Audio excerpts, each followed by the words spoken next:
in the rostrum. Kaylee, when he gets there, he'll deliver a copy of the speech to both of them.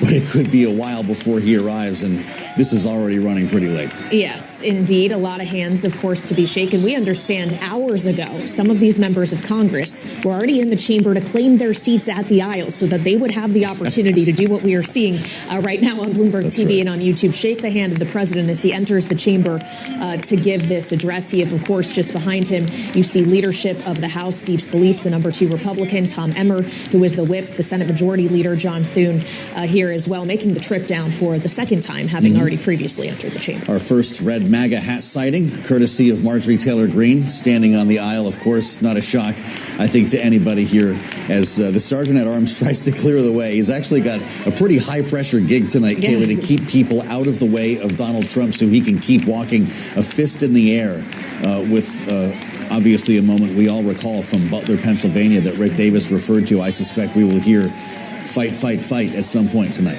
We very well could, in addition to a whole host of other remarks we are expecting to get from the Trump. Again, we've gotten the from the president, rather, we've gotten the excerpts from the White House. We know he intends to talk about the economy and how he's focused on lowering prices, touching on the border as well. The 2 issues, which, as we've discussed here with Rick Davis and Jeannie Shanzano, are the issues where he really feels that he got elected on. And it's on that note, with that mandate, Jeannie, at least in his own description, is with what he brings as he walks down the aisle and gets ready to walk up to the rostrum. Yeah, that's right. Cost of living, the economy, and immigration. And, you know, thinking about the people in the box with the First Lady, we do see the family of a person who was killed by an undocumented or an illegal immigrant.